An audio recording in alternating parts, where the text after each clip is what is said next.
Sorry. আমাকে কিছু বললেন? বললাম সরি, আপনার সাথে ওখানে মিসবিহেভ করাটা একদমই ঠিক হয়নি। ইটস ওকে, আমিও সরি। আমারও আপনার সাথে এভাবে ঝগড়া করা উচিত হয়নি। আপনি কোথায় যাচ্ছেন? বাসায় যাচ্ছি, ধানমন্ডি। চলো আপনাকে নামাই দিই। কেন? আপনি আমাকে নামিয়ে দিবেন কেন? আপনি আসলে এখানে বাস টাস কিছু পাবেন না, মানে পেতে কঠিন হবে, তাই ভাবলাম আপনাকে নামিয়ে দিই। কোনো সমস্যা নেই, আমার গাড়ি আছে। আপনার গাড়ি আছে? রাস্তায় দাঁড়িয়ে আছেন? আসলে আমার গাড়ি না, আমার বয়ফ্রেন্ডের গাড়ি। তো আসছে অন দ্য ওয়ে, তো আমি ওয়েট করছি আর কি, এই কারণে রাস্তায় দাঁড়িয়ে আছে, আর কিছু না। ঠিক আছে, অপেক্ষা করেন। কি আবারও গাড়ি নষ্ট হয়ে গেছিল? না না, কোনো গাড়িটাকে নষ্ট হয়নি। আসলে আমার বয়ফ্রেন্ড একটু লেট করেছে, তাই আমার আসতে লেট হয়েছে। তা আপনার বয়ফ্রেন্ড তো খুব কেয়ারিং। কি নাম ওনার? কি করেন উনি?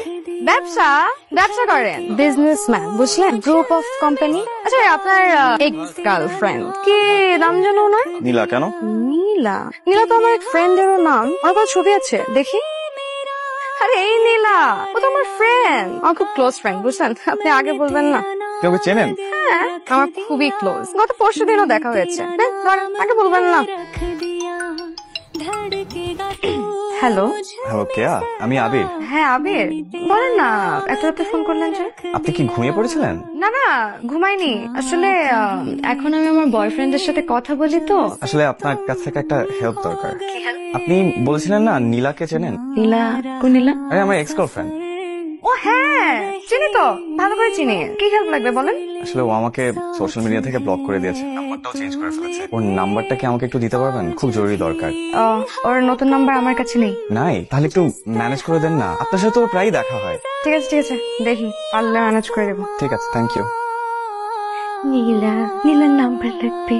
কি ম্যাডাম, আপনাকে না বয়ফ্রেন্ড দিয়েছে? ও একটু দেশের বাইরে গেছে, বিজনেস ট্রিপ আর কি। তো আপনি এখানে কি করেন? আপনার জন্য অপেক্ষা করছিলাম। আমার জন্য অপেক্ষা করছেন মানে? আপনি নীলার নাম্বার আমাকে দিবে বলেছিলেন না, কই নাম্বার দেন। এক্স এর নাম্বার দিয়ে কি করবেন? কথা বলবো, রাগ ভাঙাবো। নীলাকে এখনো অনেক ভালোবাসেন তাই না? খুব, জানেন ছাড়া আমি রাতে ঘুমাতে পারি না, আমি কিছু খেতে পারি না। এত ভালোবাসেন তাহলে ব্রেকআপ করলেন কেন? হঠাৎ একদিন দেখি ও আমার এক ক্লোজ বন্ধুর সাথে রিক্সা করে ঘুরছে। খোঁজ নিয়ে জানতে পারি যে শুধু আমার বন্ধুই না, ও অনেকের সাথে এরকম সম্পর্ক। আমি সন্দেহ করে আমার সাথে ব্রেকআপ করে। এরপর থেকে আসলে কাউকে বিশ্বাস করতে পারি। তারপরও নীলাকে ভালোবাসেন? ভুল তো মানুষই করে, তাই না? তাই বলে তো সব শেষ না, ভুল শুধরে নেওয়া যায়। বাহ, আপনাকে বাইরে থেকে অনেক রাগী মনে হলেও ভেতরে ভেতরে কিন্তু আপনি মানুষটা খুব ভালো। এবার আপনার গল্প বলেন। আমার আবার কিসের গল্প? আমার কোনো গল্প নেই। তাহলে বয়ফ্রেন্ড নিয়ে বানিয়ে বানিয়ে গল্প কেন বলেন? আমি কোনো বানিয়ে বানিয়ে কথা বলিনি, আমার বয়ফ্রেন্ড আছে। না ম্যাডাম, নেই। আমি আপনাকে বললাম না আমি কাউকে বিশ্বাস করি না, আপনার ব্যাপারে বুঝ নেওয়া হয়ে গেছে। পরিবারে গার্জিয়ান বলতে মা ছাড়া কেউ নেই, তার উপর একটার পর একটা বিয়ে ভেঙে যাচ্ছে। তার প্রতি সমাজের দৃষ্টিভঙ্গি একটু আলাদাই হয়, সবাই সুযোগ নেওয়ার চেষ্টা করে। আরে আপনি এখানে? আপনাকে নিতে আসছি। কেন? ঘটনা কি? আপনার আমাকে নীলার নাম্বার দেওয়ার কথা ছিল না, দিলেন তো আর না। দিব, কিন্তু আমার একটা শর্ত আছে। আপনি রোজ এভাবে আমাকে নিতে আসবেন এবং দিতে আসবেন। রাজি? ডিল। ডিল। চল।